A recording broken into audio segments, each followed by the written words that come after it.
everyone. My name is Angela Pao-Johnson, and I'm the Executive Director at North Los Angeles County Regional Center. Thank you for joining us. This is Voices in Action, a podcast that raises up the prominent voices of those advocates in our developmental disabilities community. And today, I'm so happy to be joined by Dr. Lauren Libero. She is the Autism Program Specialist at the Department of Developmental Services. She oversees the Autism Services Branch, which also oversees the programs and services for individuals with autism across our state. So thank you so much, Lauren. And also, I wanted to make note about some of your accomplishments. You've been in the field for about 20 years now. You have experience with research, with policy, but also providing services, I believe, in the community, which is phenomenal. So a great set of experiences that we can all leverage.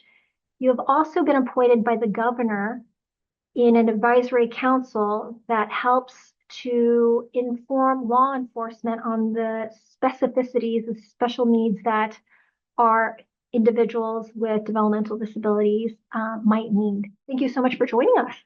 Thanks for having me. And so one of the first questions that I think all of us might have might be, can you tell us a little bit more about the Autism Services Branch? I believe it was formed in 2023. I guess what led to its formation, I believe it's the first of its kind in regards to there is no cerebral palsy services branch. So maybe you could speak to how that branch came about based on needs. Yeah. So what we were seeing in California, and also nationwide, is really rapid growth in the number of individuals being diagnosed with autism. So in California, we were seeing year over year a trend with our caseload of autistic individuals rising, and we were on track to see autism become our largest share served in our regional center system. And so I think that trend really drove a need at the state level to have more of a focus on autism, to take a look at not only our caseload trends, but also our service system as a whole. And so we formed the branch in 2023. We hired up a really incredible team, and we've been tasked with focusing on the population of individuals with autism, building a statewide system of supports that are going to meet the needs of autistic folks, and also looking at our system capacity. So making sure people have the knowledge and expertise to adequately support someone with autism, whether it be through a regional center vendor or our system partners like our hospitals, our schools, anyone who might engage with someone on the spectrum. So that was really what we were tasked with doing. Now, since that time in 2024, autism did become the largest share served in our system for the first time in the history of the regional center system. Since the inception of the Lanterman Act, intellectual disability had been the largest diagnostic group served, for decades. And so I think our system really reflects that in the types of services we have and the expertise of our vendors and providers. And so we've really reached this historical point, right, where our system is now very different from where we started. And so our group, we are leading the charge in shaping our system, working on the programs and initiatives that we have, targeting this population, and also really actively engaging with the community to make sure that the voices of autistic people and their family members are amplified, and that we can use their lived experience to really drive the work that we do and to really inform anything that we might change at sort of the statewide policy level. So that's another priority of our branch and the department, making sure we're not just doing the work just within the branch at DDS, but really making sure statewide individuals with autism and their family members are also a part of the work that we do.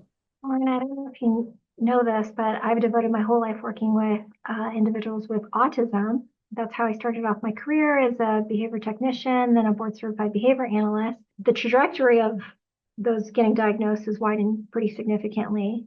I don't consider myself an old lady, but even throughout my lifespan, I've seen so much change where it seemed to, basically autism awareness, and then it was education, and now it's become a lot more normative. And I guess one of the things that I'm just wondering about is, I guess, how is service delivery, or how, when we think about program needs, how is that different from this population than the other individuals that we serve? Like, what are the specific differences that you're seeing when we're working with this population? Some of the main differences stem from those sort of core features of autism. So that would include challenges with social interaction and social communication. Those are really key, right? So participating in programming where there might be those social aspects or reliance on effective communication may be a challenge. And the types of programs that an autistic person might want to engage with could be different, based on their social needs. So I think that's a piece of it. I think the other really large difference is sensory. We see a high level of sensory sensitivities in this population that I think exceeds what we see with lots of other diagnoses. And so we hear quite a bit from individuals and families that some of our programming may be too overwhelming for them. So, for example, a traditional day program where you may have, a couple dozen people, within one center, that can get pretty noisy. There can be a lot of movement. There's a lot of sensations that people have to process to really participate actively. And so we've heard some individuals that that type of programming isn't necessarily the best fit for them. I think another area where we're seeing some difference is in employment and post-secondary education. Oftentimes with autism, we'll see profiles where individuals have really high cognitive abilities, pretty good communication skills, but they may struggle more on the independent living adaptive skills side. So they may be quite capable of competitive integrated employment or going to post-secondary programs like community college or trade school, but they may require supports to do that. And those supports may be a little bit different than what we've seen with other disabilities.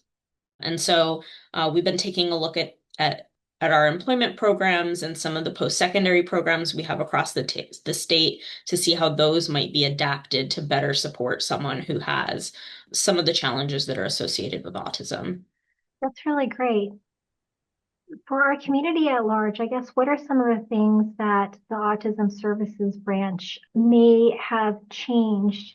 How are those changes felt by the community? And I guess, when might the community reach out specifically to this branch? I know a lot of times when I speak with families, sometimes they get a little bit confused as to some of the services that the department actually oversees, right?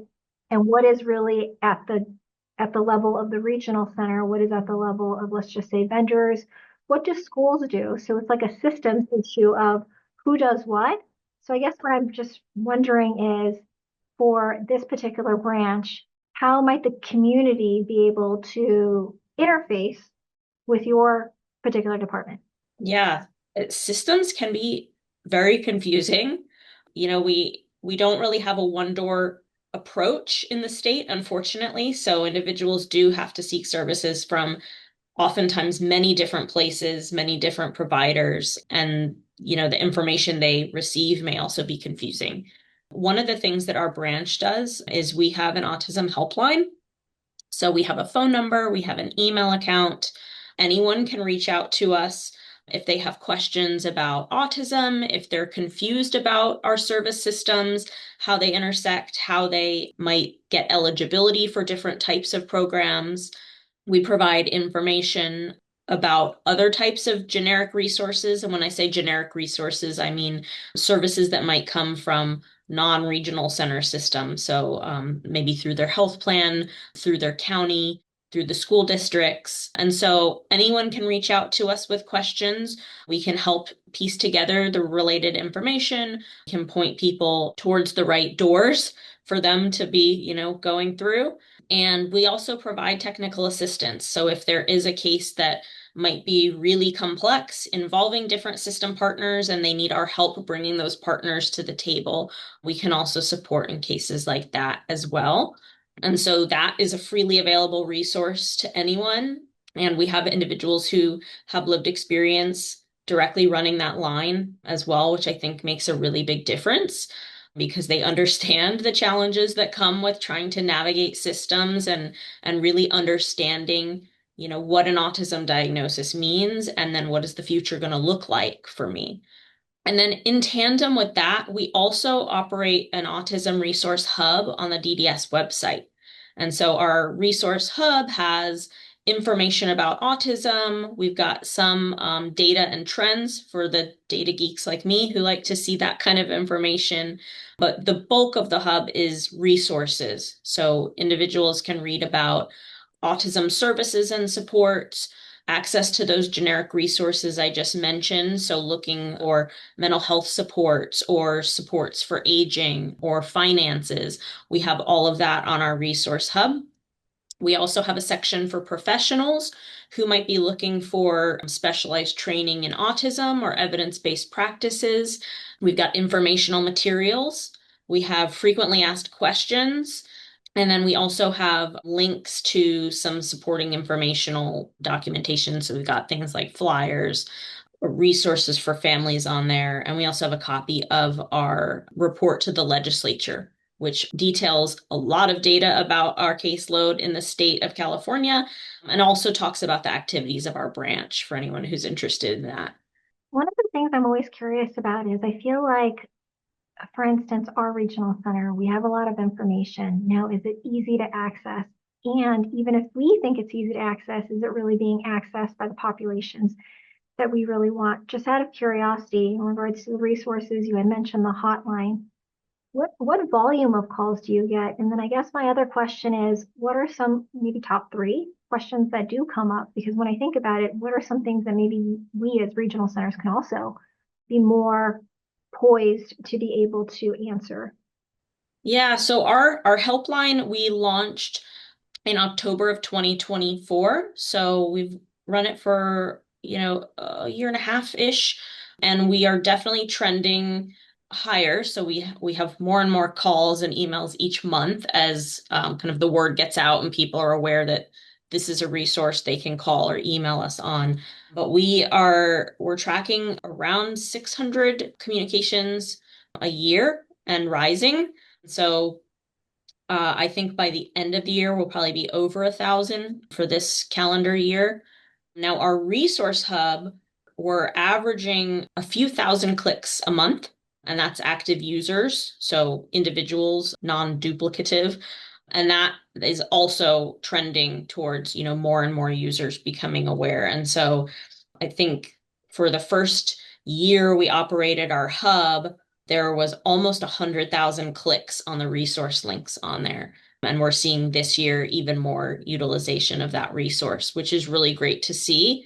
We've also been receiving some feedback from the community, particularly about the resource hub, a lot of really positive feedback that people are finding information that they need there and also linking it to friends, family members, colleagues, because there's so much utility to it, not just with autism, but all of those other resources that they can connect to on there. That's really great. And what are some of the core questions that families are typically asking? Yeah, a lot of the questions are about autism specifically. I think most commonly we get asked about after getting a diagnosis, what do I do? That's by far our most common question. We have families where a child was just diagnosed and they haven't connected anywhere else. They just stumbled upon our resource hub. That one is most common, followed by individuals or families looking for specific resources. So they may already connected to their regional center and their school district, but they're looking for something specific. So maybe a social skills program in their area, or they're looking for swim lessons for their child. So it'll be a specific ask, where it's a program that an individual with autism could participate in. So those are most common. We also do get questions about like regional center eligibility. How do I go through that process? So we get some questions like that. And then to a smaller degree, we have requests for data, requests for training, and sometimes it'll be technical assistance on some more complex cases. So where an individual might cross different systems. So maybe they're foster care involved and they're at a hospital and they need a specialized mental health resource or something like that. We'll provide support for that. But those do come in a much smaller number. Most of them are asking general information about autism, accessing services, or looking for specific resources. I was wondering, now that autism makes up the largest share of participants served by the regional center system, what does the trajectory look like for the next 10 years? And then also, how equipped is the department in serving for a larger share of these individuals? Yeah, that's a great question. One of the interesting things about our autism population is it skews towards childhood. And so, what I mean by that is most of our caseload of individuals with a diagnosis of autism are under the age of 22, about 80%.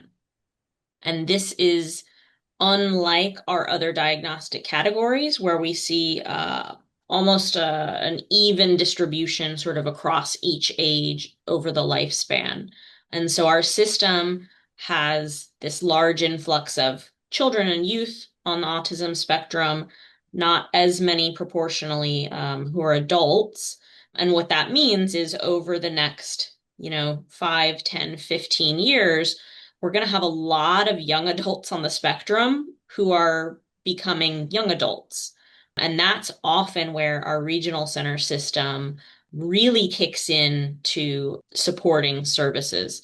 And that's because prior to 22, most of our youth are in school. And so they're spending most of their day in school and receiving some services there. Once they become adults and they leave high school, then we need support, during the daytime. So we see that kind of increase.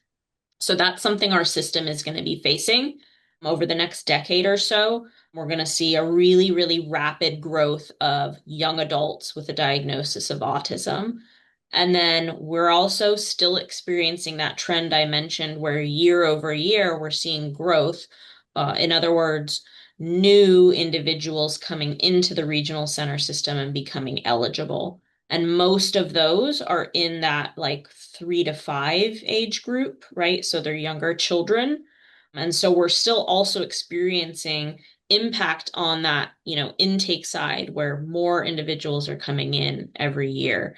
And that, of course, will have some stress on our system.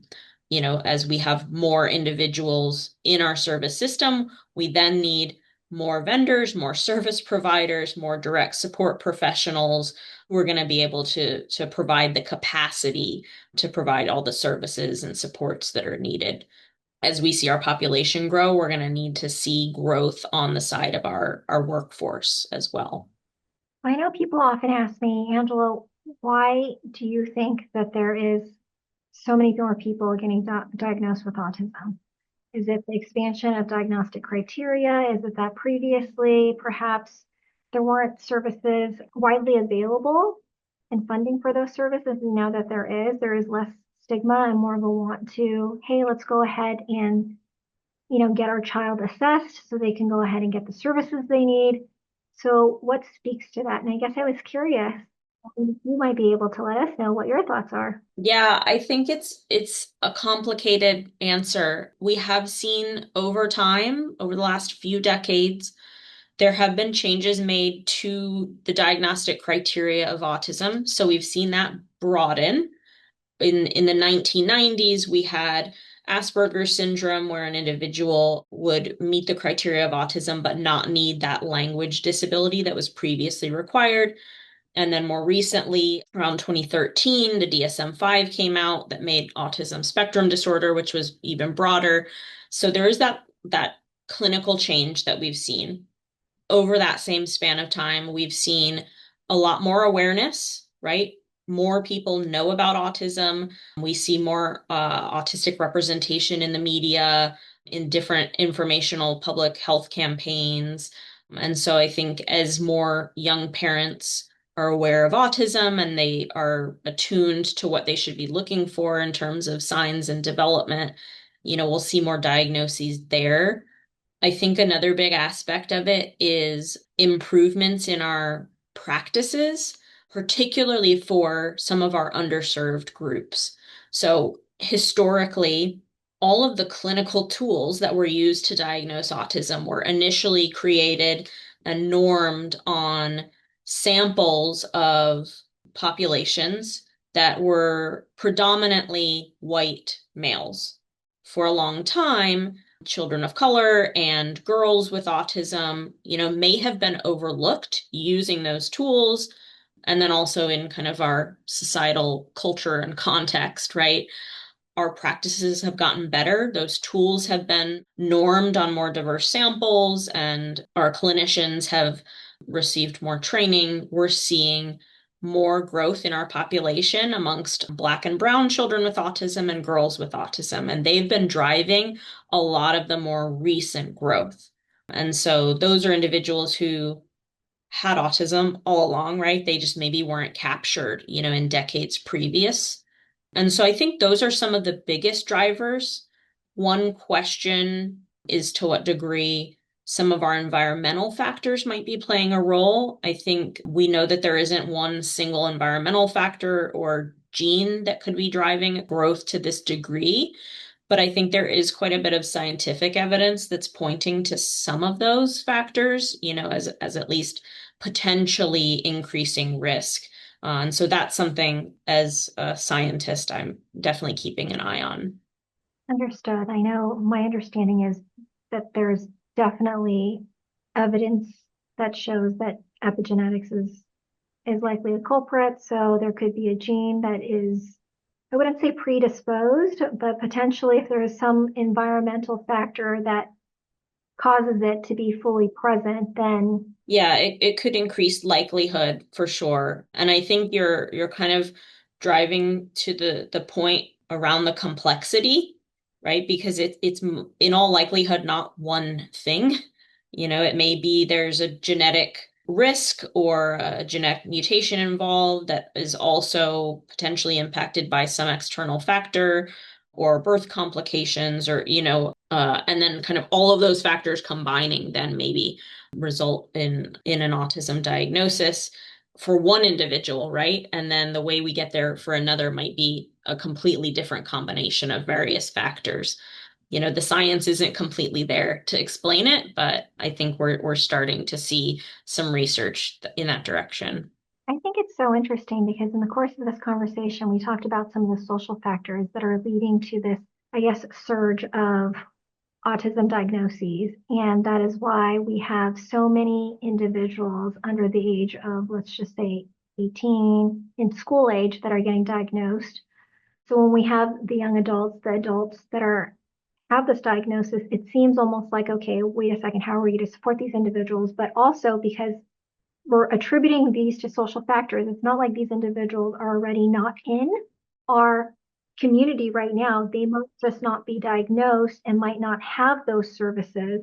So it's just really interesting dynamic to think about. I know that when we at our regional center, we actually had some individuals train our staff and then also our vendors about how dementia affects our population, especially those with cerebral palsy, because I think they are more prone to actually possibly develop dementia. And now that our individuals served are living so much longer, I think now we have these issues that previously we never had to maybe really think as intentionally about. These are good issues to have, but it's just really interesting how some of these things lead to just a whole other slew of things that we haven't thought about yet. So it's still in some ways a very like novel thing, right? Which is kind of shocking for us to think about, which is incredible.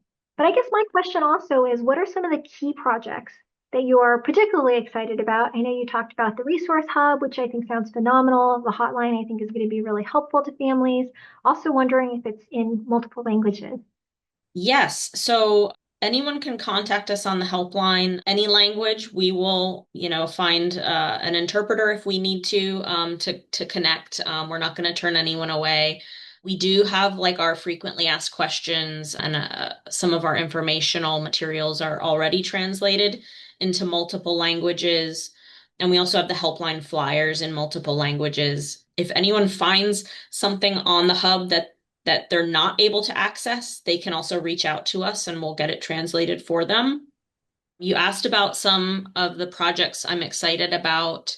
One of our main initiatives this year has been focused on safety and risk prevention. There are a few things that we see in the autism community that autistic individuals have a higher risk for. One of those things is suicidal ideation or suicidal thoughts and suicide attempts. And then we also see a higher risk of wandering, or sometimes it's called elopement, where an individual leaves unexpectedly in potentially an unsafe way. And that can lead to risk of injury through things like traffic injury or potential drowning. And so our department has been working on a series of webinars. This spring, we held webinars around suicide risk and prevention. We hosted one for regional center staff, one for public health professionals and the counties, and then one for individuals and families. And now coming up in May and June, we're going to have a webinar on wandering risk and prevention and water safety. And so we'll be hosting one for regional center professionals and then one for our individuals and families to attend. They're completely free. We're bringing professionals who have a lot of experience in these topics and then also sharing resources and practical tips and tools that individuals and families can use. So I'm really excited to start elevating some of those topics because they're so impactful and they can literally save lives. Really excited about those and probably more to come in the safety sphere. Another project I'm really excited about is our recovery workbook project. This stemmed from actually the wildfire that happened in Maui in 2023. The Hawaii Developmental Disabilities Division and the University of Hawaii Manoa, after the wildfire happened in Maui, they developed these workbooks for children and adults with disabilities to process what happened in the wildfire. And so they created these workbooks that told the story of the wildfire.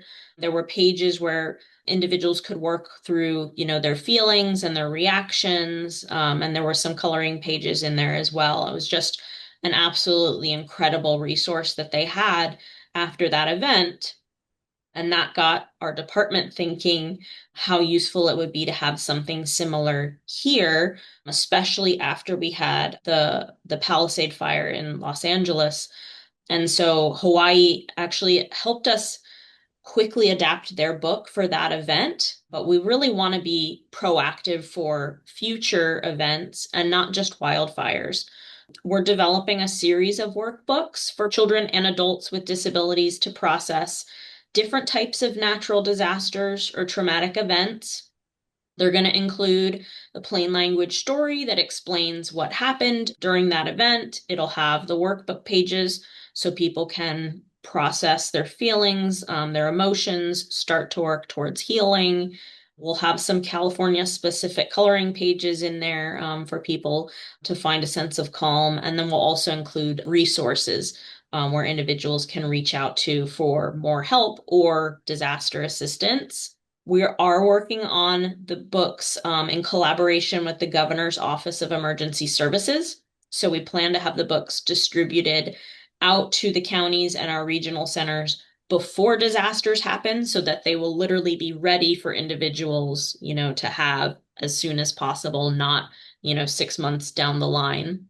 And I think the most exciting part of this project is all of the illustrations and artwork in the books are going to be created by people with developmental disabilities. So we've hired on 4 paid interns through the paid internship program to create all of the graphics for our books. We actually have 2 interns who are supported by North Los Angeles County Regional Center, Delilah and Kristen, both just absolutely incredibly talented artists who are doing an absolutely gorgeous job with the art. And also with their lived experience, I think they're really creating something that is accessible and also I think is really going to resonate with people with disabilities when they look through and read the books. We're also having all of the drafts reviewed by people with lived experience. So our department's lived experience advisory group, our autism focus group, they're all reviewing, providing feedback, and then we're editing, so that the resource is going to be as accessible and useful as possible. So we're currently in the draft phase of the books, but we are anticipating having them finished and released this year, 2026. So definitely encourage people to be on the lookout for those.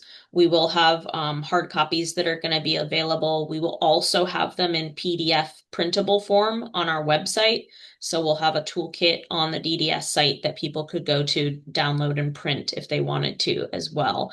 So that's a big project, highly collaborative, and I'm really excited to have the resource. This is something that prior to the Maui wildfire books has not existed for this population. And we have not had them on non-wildfire topics either. So we'll have books on things like flood, earthquake, active shooter, a few other topics. And so it's really going to be a first of its kind when they're released. So really excited about those. Another area that we've been working in is training and education. We have a contract with the UC Davis Mind Institute to run the ECHO Autism Clinic. For folks who aren't familiar, ECHO is a model that's evidence-based that essentially creates virtual learning communities on different topics.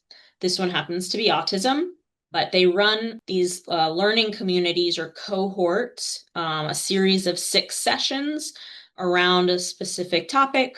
Traditionally, ECHO was for clinical professionals like doctors, nurses. Our ECHO is open to a much wider audience. So we've been seeing regional center staff from child welfare, allied health professionals, folks from education, peer navigators, and family members and individuals with disabilities attending to learn. So that's been really exciting. We have a cohort that is starting on April 30th. The topic is on supporting engagement, communication, play for young children at home. So it'll be 6 sessions around that topic. And then we should have 1 or 2 more learning cohorts coming probably late summer and fall that'll be on different topics. Previously, we've also had an ECHO Autism, so they do a learning community for Spanish-speaking audience as well. So we may have another cohort for our Spanish-speaking group later this year as well. So that's just a taste, a few of my favorite initiatives that we've got going. But maybe I'll pause and see if you have any questions, Angela. So many of those projects are incredibly exciting. I was wondering for the ECHO cohorts, how large are these cohorts anticipated to be? Yeah, so it depends on the enrollment. We open it up, it's free of charge, so anyone can attend if they want to. I think our smallest one was maybe 15 people. Our largest one was about 120. So there are some topics that have really brought out a lot of engagement, other topics that are a little bit more specialized. So I think on average it's around 30. And when we host the Echo Autismo, it's around 50 to 60 people. That's super exciting. I was thinking some questions that I had about the books. I love having maybe some structured books to help people in general process things that are very, very difficult. And I think having it in just language that's easily accessible is so important for our population.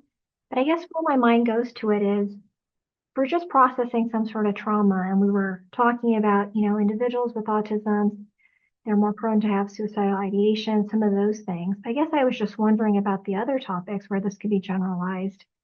And then when we talked about having this for families, right? It's not just our participants. Then where my mind went to is I know for our families when their children possibly first get diagnosed, it can be very difficult because I think there is a notion of you've planned for life to go one way and it's gone a different way. And it's just planning for that change. I've worked with so many families after that change has happened, right? And they can't think of a different life and that life is to be celebrated. But when you first get that diagnosis, I know some families are like that. That was incredibly traumatic. So I'm just wondering those books, right? Like when we talk about just being able to process things and having a way to actually cater it to our space and our community. Do you see all these other applications? And I definitely do. Yeah. So we brought together a group from the department and our Cal OES partners initially to come up with what are the topics we want to do outside of wildfire, and we came up with about 50 ideas. Yeah, just a few. But in our group, we have folks from our safety net, our system of care, our home monitoring, folks who are interacting with individuals in some of our specialized residences, our clinical branch, autism branch. All of that experience, I think, kind of culminated in all of these different applications. And so we do have a laundry list. If we get enough interns, we can work our way through.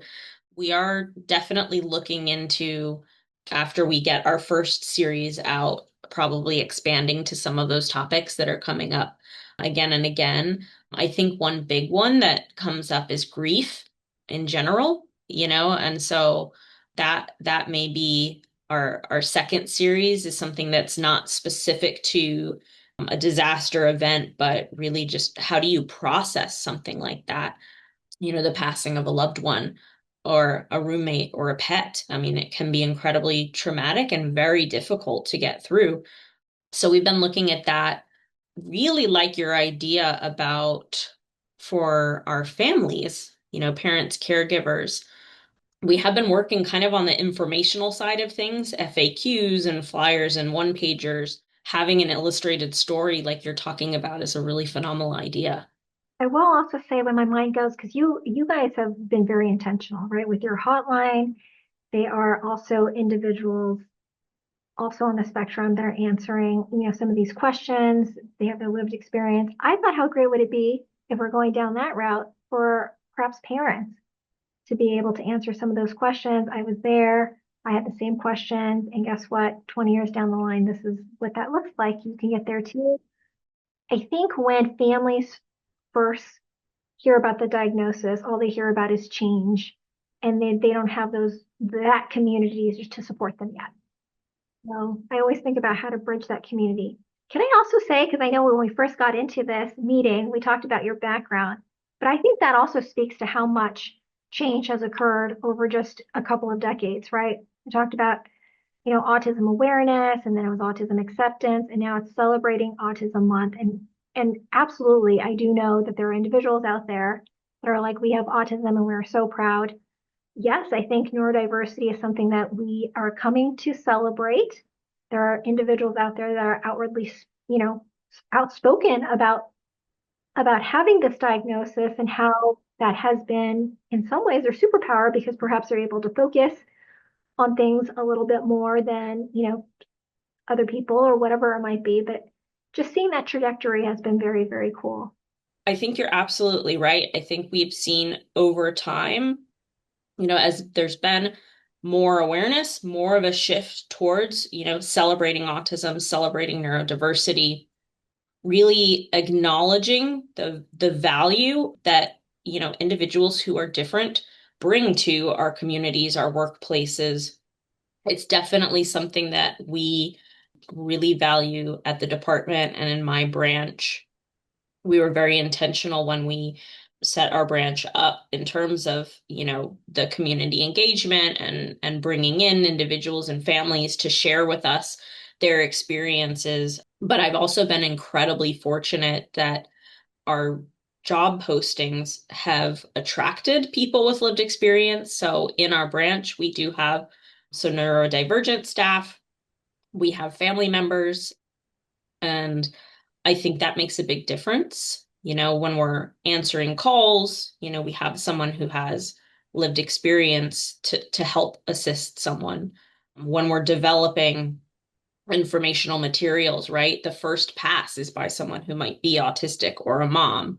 I think that's reflected in our work. And it's something that I think has really been able to improve the work product. And it's something that we're really proud of. I think another thing that we really prioritize is the idea of real full inclusion and belonging in the workspace, in the community. And so our training unit has put special emphasis on doing trainings around that. And so we've done trainings for different state departments on inclusive practices in the workplace and hiring. We've done trainings for community-based organizations, some of our system partners about, how do you work with someone who might have a disability, or how do you fully include them in your programming? How do you help your community members, understand that these individuals have a right to participate in the programming, and in fact, it makes the experience better for everyone. So that's something that we've also been working on and trying to expand. And yeah, within the month of April, of course, we're very busy with our Autism Month celebrations. This year, we held a celebration panel, and then we've been out at our community events. But we are also, really supportive of promoting autism and inclusion in the community through our, events, the information we put out, our trainings. I think it's something that's really important, and we've been seeing, I think, things getting better year over year, but I think still a lot of room for improvement. So Lauren, one of the questions that I always ask my staff is, and I know the work that we do can be quite heavy. One of the questions I always have is, what do you do outside of work to allow you to do this work day in and day out? What is the fun thing that you do that's just for yourself? Well, I am an avid gardener. I love to plant and grow things, particularly unusual plants. So I have some citrus trees growing, yuzus, bergamots, finger limes, things like that. And so I really enjoy being outside, looking at our plants growing and building up the garden. I really love to cook. And one of the things I do every year is I compete in the state fair's canning and baking competition.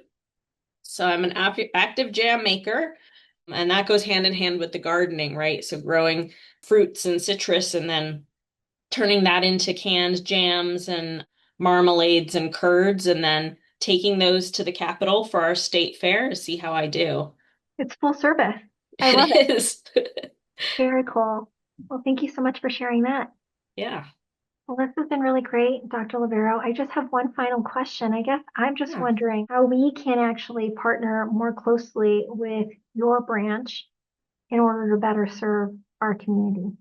Letting your families know about our resources for sure. So everyone listening to the podcast, please check out our website, our Autism Resource Hub, reach out to us on the Autism Helpline. I think that is really key. And then also knowing that we are always open to feedback, hearing from individuals and families that are supported at your regional center. And so I would really love to collaborate, in the future and hear from your families directly. What is their vision for our system, going into the future? What are their goals, their dreams, and how as a system can we come together and make that come to fruition? I would absolutely love to connect on that. That would be great. Well, thank you so much for joining us. Thank you for having me.